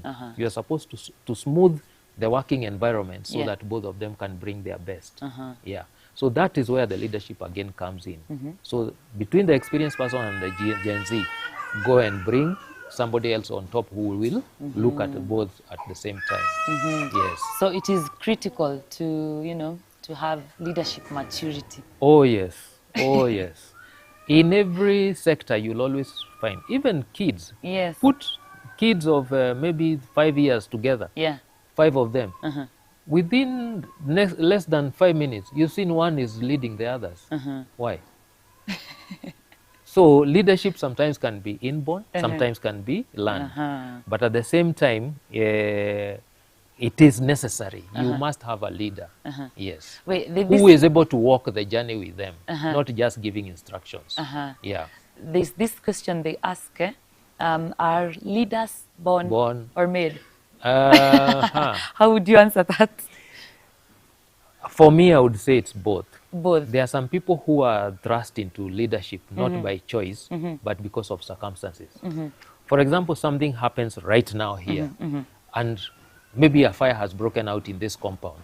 Then suddenly I tell you, you bring the buckets, you bring the soil, you go look for where we can get water. That situation, the next time something like that happens, you remember, hey, so and so managed this situation very well. So there's most leaders are learned, not born. Yes. In fact, I don't know which leaders are born. I think it's only in thrones and kingship and all those where it is unaachiwa. But in real leadership, I do believe it is circumstances that build a leader. Yes. Have you ever been stressed in your work sometime? Have you ever, felt stressed? Interestingly, I think I forgot to mention that the reason I left Coca-Cola is because I was stressed to a point where I developed high blood pressure. Okay, sorry for that. How did that affect? You see, we were the first generation of IT programmers, what you call developers today. And I was the only person who could sort out the system when it goes down. So sometimes I would leave work at 3 a.m. and come back by 6. And that could go on for 3-4 days before I sort out the problem. Okay. Meanwhile, everybody else is waiting for me to sort out the computer so that they can do their work. Finance, distribution. Kila mtu. So definitely it brought a lot of stress. And even after that, I enjoyed training more because as we are going to be talking about wellness, I went now into serious training of wellness and lifestyle diseases because of that incident. So yes, stress does come to you as long as you are working. It could be external, it could be yourself, it could be the work itself. When things are not working continuously, it becomes chronic. Yes. Yes. Kuna mtu alisema mahali na watu wadogo vijana waache kiburi. Wakati wameenda kule kwa mijengo na nini. Vijana wako na kiburi ama what do you think inaendelea? You see, having training managers, I train managers on how to handle. We started with Generation Y, forget even Z right now. Managers could not handle the Generation Y. And one of my topics used to be how to handle Generation Y. And that was, you have to change. Don't expect the lower generation to change. They are the ones coming up and they know these things. Yes. They know these things. They know these things. So what yours is to try and bring their capacities to the best. If they want to come wearing a T-shirt, but they are delivering the work, do you want to tell them to wear a tie? Oh, wait. Now, this is interesting. This is very interesting. Repeat that again. They come wearing a shirt, but they are delivering. They are delivering the work. So there's no problem? You as the manager, honestly, go beyond the way you are brought up. You adjust. She is able to deliver what I needed. Yes. Do I care how she's dressed? No. Unless it is affecting the delivery of the product. At the end of the day, if we have certain standards, yes, you are meeting clients. Okay. Clients might feel demeaned by the way you dress. So that time now, definitely I will require you to wear. Yes. But if it is, for example, you are producing something. Just normal setting. Just normal setting. Yeah. But you are delivering. It is me to tell the manager, please, adjust yourself to her. Nisalimie hapo, Mr. Wainaina, Do you have an agenda? That is, no. That is very interesting, okay. For the Gen Zs, because they've been complaining ati, sasa umeambiwa uvae suti, but haujavaa nguo fupi, haujavaa hata imeraruka, uko tu sawa, but unadeliver. You see, luckily for me, I was in the national mentoring program for university students for over 11 years before COVID. I would go and speak to them, and then I go and speak to the managers. So definitely now you have to bring these managers to be the ones to adjust. Gen Zs are not going to adjust to us. We adjust to them as long as they deliver what we require. Yes. Yes. So one last question, kabla niite Gen Z moja hapa kuja kusalimie hapa kwa show hapa. Kuna point umesema imemfurahisha, naona anacheka. So last question, what must change? Is it the mindset first, or is it the systems? Mindset. Because mindset, when you have the right mindset, you'll build a good system. When you have the right mindset, you'll build a good system. Amazing. Yes. Say no more. Hata sitaki uongeze hapo. Nimemaliza. Umemaliza. Hivyo tumemaliza. So asante. Gen Z kuja. Unaona vile amefurahia. Alikuwa anasema kuna mahali ameambiwa sijui avae suti, nini. Unasema aje Gen Z? Well, wacha niseme tu kweli. Nimesikiza conversation yote. Yes. Point imenishika sana is where you had a lot of pressure. Mwanzo ulimwambia cyber cafe, wewe hadi cyber cafe ni. Mbona unataka watu wajue? Well, si hata mimi najua sana. Okay. Kidogo tu. Yeah.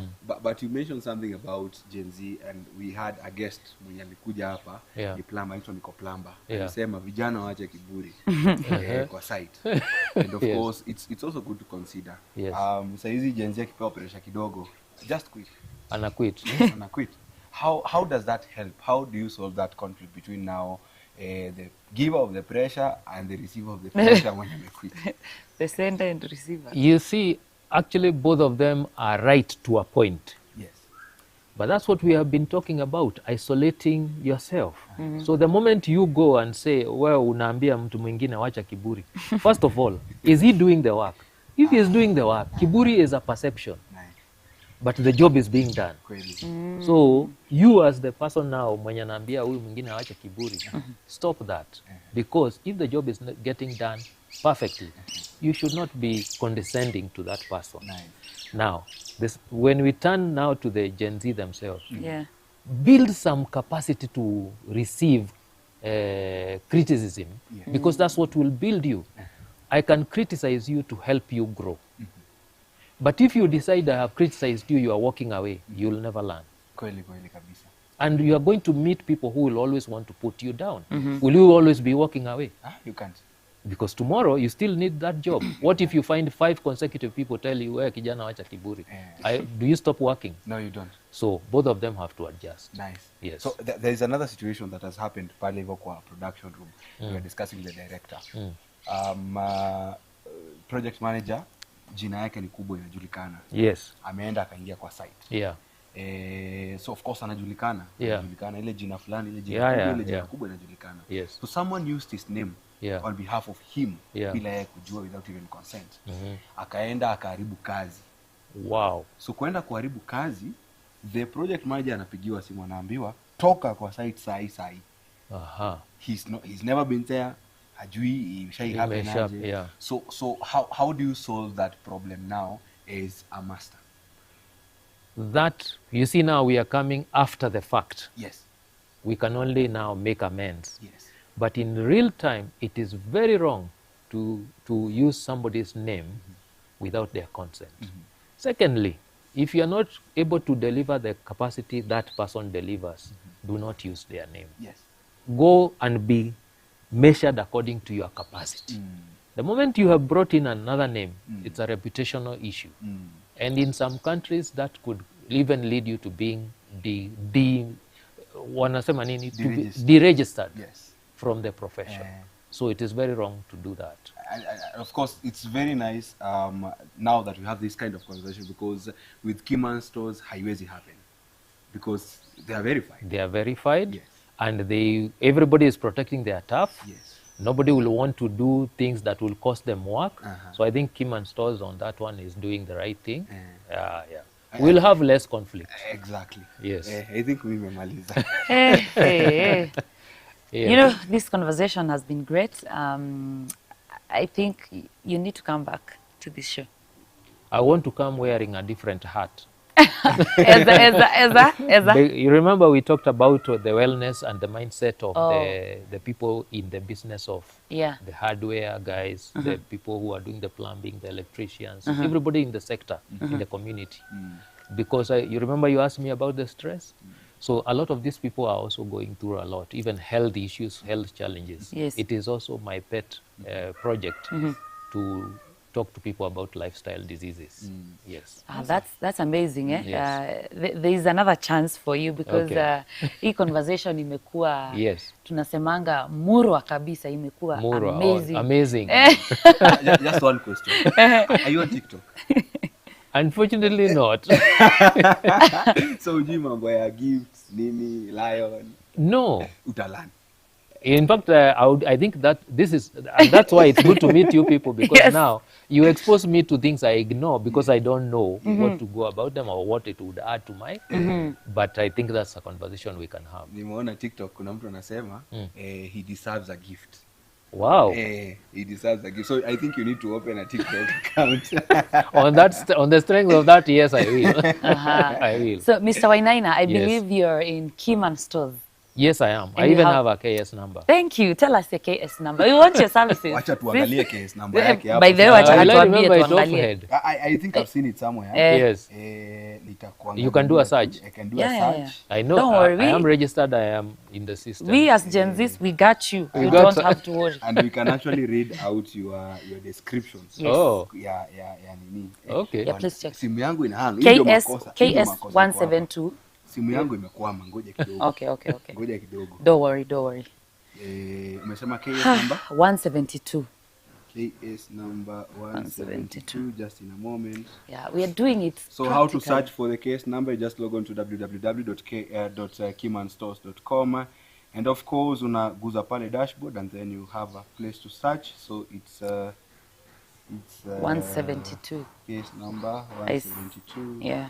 KS 172. Sina microphone. But I hope anasikika. Director anasikika, si ndio? Najaribu kuongea na nguvu. Afanye hivyo. akaribie. Oh, sawa. Karibie. Ndio hiyo sasa. Okay, aha. KS 172 take charge trainers. Trainers. Hey, take You are charge. verified. Take charge trainers. Yes, consultancy, project, financial. These are the services, and then Oh my. description is coming soon. I hope it's really soon.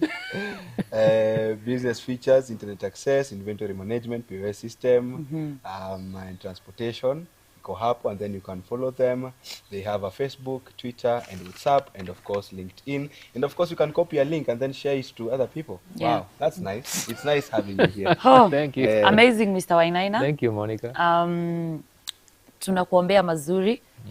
Yes, Ninaambiwa director. nitoke. Mimi naambiwa Aya, nitoke. kazi yako imeisha. Enda sasa. Thank you so much. All right, karibu. Yeah, so Mr. Wainaina was saying that ubarikiwe sana jamani. Asante. Umetujenga sana sisi kama not hata si watu wadogo peke yake, but pia watu wenye wanataka kujenga kule nje. You said you also write business plans for developers and Yes. a lot yenye Mr. Wainaina amesema anafanyanga. Maybe tell them one last thing. Najua nilisema tumemaliza, but any other thing that you feel like telling them, one last thing, just anything.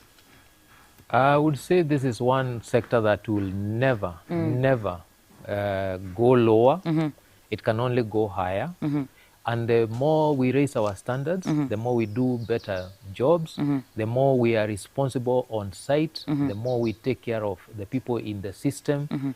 It is going to give everybody a chance to feel that they achieved something in this world. So the construction sector will never change. It can only improve. So our inputs are required. Let's build better system. And even more importantly, let's change the mindset which we found the people in the construction sector having, Yeah. and now bring to encompass everyone and their capacities. We have enough grass in this area. Nobody needs to sleep hungry. We collaborate, we don't compete. Right. We collaborate, we don't compete. Ladies and gentlemen, that has been Mr. Wainaina, he came today as a master, but next time he will come as a different person, you know, wearing a different hat. Na kuna kitu cha muhimu amesema about let us build better systems. I've been talking to you about allowing the systems to take care of our money, because the systems are not here to replace us, but they are here to help us know how to take care of our money, in short. So that discussion for today, it has been amazing for me. Hata mukiniangalia hivi leo hata nakani, you know, nakani kona furaha so far. This week, I love it. It's been amazing. And of course, tutazidi kujengana. Ama namna gani, director? If you're ready, we can take a short break here at Keyman Community Live.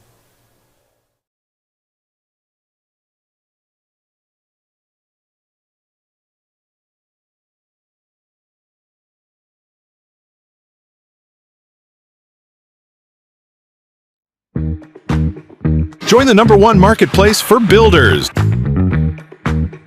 www.keymanstores.com.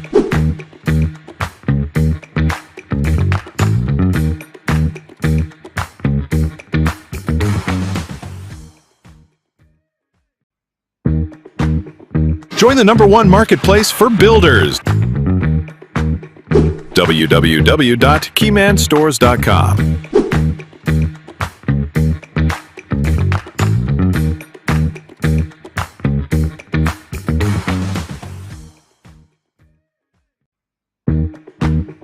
Join the #1 marketplace for builders.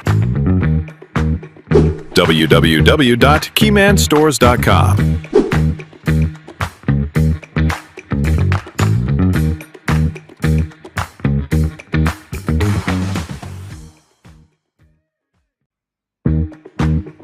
Join the #1 marketplace for builders. www.keymanstores.com. Ladies and gentlemen, I am very happy this morning. It is what time? 9:45. Nimekuwa nikipiga story kutoka 8 a.m. and I'm so excited today. And welcome back. This is Keyman Community Live. I am your host presenter MK PMK. And of course, this is the real deal. I am back again, the big voice in construction. This is Brian Jenga. It's been an awesome conversation here with the master.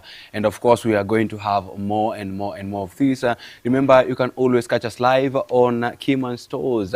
Kila siku ya wiki kutoka 8 a.m. to 10 a.m. Kila siku ya wiki means Monday to Friday. Monday to Friday. Itakuwa ni noma zaidi ya sana. We'll plug you with systems, we'll plug you with how to make money, and of course tuko hapa kukujenga. Wewe kama builder, mtu ambaye anajenga. Wewe kama fundi, mtu ambaye anaenda kazi kila siku. Wewe kama mtu wa mkono, mtu ambaye anaingia kazi kila siku, ama umekosa kazi, ama umefanya nini, tuko hapa kukujenga. And of course we are going to build you pole pole. As we get to build ourselves, you get to learn, and of course tunasonga. This is the 11th episode of the Keyman Community Live. Wapi makofi wewe? 11th episode in it, and of course it's been nice. We've learned so many things, especially leo nimesikia vitu mingi. Leo hata yani director ebu note leo hata sio mimi namwambia kinye. Yeye anakuja kama ameniambia. Ni show off bana. Number 1 nilijua ujui Cyber Cafe. Haina shida. Wewe uko sure wewe ni Gen Z? Wewe ni Gen Z? Director anakaa Gen Z. Yes. Yeah. Of course najua so okay, tunaenda tukilearn pole pole. Yeah. And of course guest ametuambia kitu moja safi sana. Conflict inaanziwa mwanzo. Pale mwanzo kabisa. Yeah. And of course you get to experience such wakati umetumia contract, and then kuna conflict, because remember there is a conflict button. In most circumstances kazi ikifanyika lazima kutakuwa na conflict. Si lazima watu wakosane, but conflicts are there. Maybe milestone haikufikiwa, ama kitu haikuwa delivered, ama kitu haikuwa sawa. Conflicts will never end.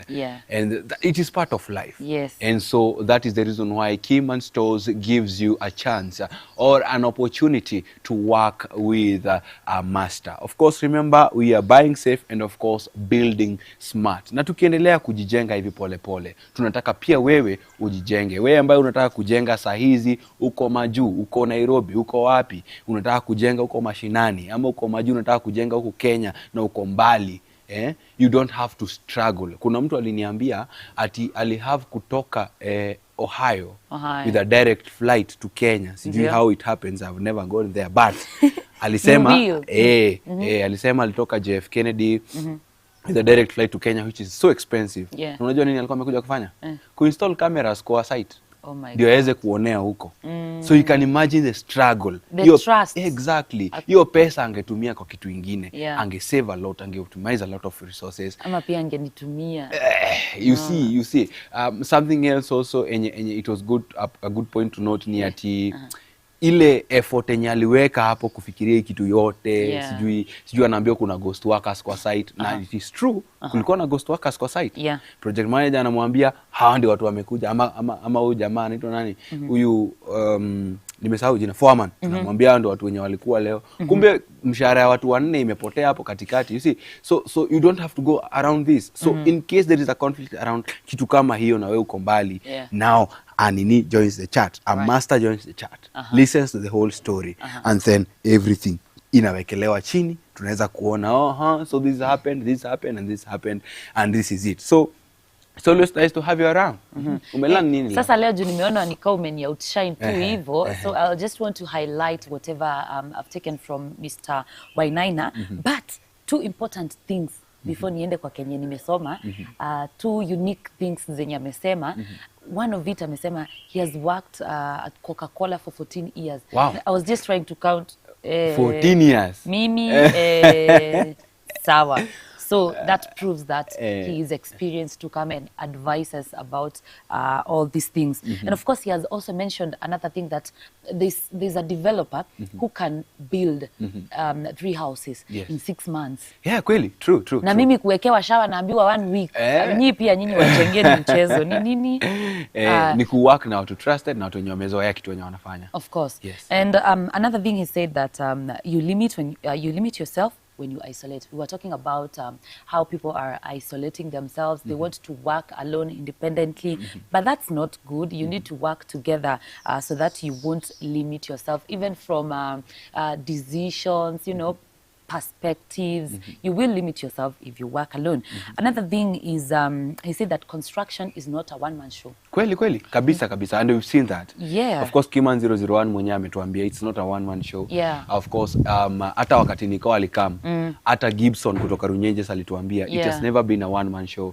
Always watu come pamoja. And of course, it is always nice to come together, because I'll always tell you, when people come together, great things happen. Kweli kabisa. Right. And of course, another thing is that it's construction. We have been saying this, construction doesn't end. It can only go higher or improve. And that's what we've been telling you. We also told you that let us build better systems as we keep on embracing the systems. Because the systems are not here to replace us. Yes. They are here to take care of our money. Unajua sasa, nina ombi moja jamani. Wajua kuna vile sauti yangu inaenda. Mr. Producer, if you're listening to me, if you're watching me mkiwa na director pale, sijui sauti imefanya nini. I don't know how you're gonna help me, but ikipotea unajua kesho ni kama wewe nitakuachia. Usiogope, kuna chai ya sukari si itapoteza sauti. Kuna maji moto pia. Maji moto? Kuna maji moto pia. Haina shida. Iko na ndimu pia unaweza pata. Ati kuna hibiscus. Na pia kuna hibiscus ya director. So utaenjoy. So it's always nice to have you here. It's always nice to work with you each and every step of the way. Thank you all those who have joined us on Facebook, on TikTok. Wale wote ambao walicomment. Poleni sana, link yetu ya kwanza ilikatika. But we are still working on that. We are still growing. This is the 3rd week, imagine. Oh my This God. is the 3rd week. Yeah. Na tunasonga episode 11. You can just imagine how episode 100 will be. Tunaweza kupeleka hata kwa site uone watu wakijenga ukifanya nini. It's always nice to grow with the growing show, and of course this is the biggest construction show in East and Central Africa. Oh my God, and I am the amazing host of this amazing show, presenter MK PMK. And of course the real deal, the big voice in construction. My name is Brian Jenga. Kesho itakuwa ni noma zaidi ya sana. Tutaweza kukutana hapa, and of course we'll get to discuss more things. But from me, from Keyman Community Live, I say thank you. Ni hivyo tumemaliza. Akisikuwa nasikia tumalize. Ukumbuke you need to nini. Director unanisumbua masikio. Niambia niseme www haraka. Hebu sema nduthi za Thika na za Zambia. Nduthi za Zika na za Zambia. Waacha bana. Sasa I don't feel like kumaliza hii show sahi. Like na feel ni kama tunaweza rudisha master tena. Kwanza ile point ya Gen Z, acha before hizi minutes ziishe. Kwanza ile point alisema ya kuvaa. Kama una deliver manzi na uko tu sawa, si ufanye kazi. Nini inakuanga shida? Well, najua hiyo mali penye inakuumia. Manzi inanibamba say, God damn it. But it's true, see it. Okay, it's not even for my own nini. It's true. If you're delivering, si bora you're decent. Yes. Right? Yes. Why not work like that? But niko na swali. Yeah. Haya, nimekuambia nimefanya kazi kwa hardware before. Yeah. Mimi ni Gen Z, si ndio? I think I've shared that picture. Directly kama kuna picture unaweza weka kwa screen. I think I've shared that picture. Nilikuwa nimeparara, uso ni white, kichwa yote inakaa nyeusi, nywele imeisha hapa. Na nimemwagiliwa unga. Nakaa nimemwagiliwa unga, nakaa mko na huko ndani. That's the real deal. So hata huko unaniambia nivae tu vile niko comfortable. Kwani okay, si uko site? Niko kwa hardware nabeba simiti. Nguo yenye utavaa itakuwezesha kufanya hiyo kazi unafanya? Yenye wewe unataka kuvaa yenye uko comfortable? Yenye niko comfortable. Mimi nataka nivae ka t-shirt na ka trouser tu. Kuna mtu ita affect kwa site? Of course itani affect. Wewe okay, kaita ku affect usivae. Vaa vile uko comfortable. Nice. I think that point is home. Si ndio hivyo? Kabisa. si tumalize basi. Yeah, Wewe ulikuwa umesign out. Mimi nilikuwa nimesign out. This is the real deal, the big voice in construction. Tukutane kesho. At www.keymanstores.com. Ladies and gentlemen, that has been amazing. The amazing Keyman Community Live on a Tuesday. Today is on a Tuesday. Leonie, 17th. Yeah, 17th. Tarehe. Ni kama mwisho wa mwezi inakaribia hata sikumbuka. Ni tarehe 17. Right. Asanteni sana for tuning in. A big shout out to these people, our director, Mr. Brian, our producer, Mr. Keyman, my videographer pale, TikTok, a blessing, and of course, ulini direct kidogo, lakini wewe unanishautianga kwa masikio. Wewe ndaku appreciate kama my co-host. And of course, our master for today, Mr. Wainaina. I have been your amazing host. Nimesahau nilikuwa nianze. I have been your host, the amazing presenter MK PMK. See you tomorrow, same time, same place. It's a wrap.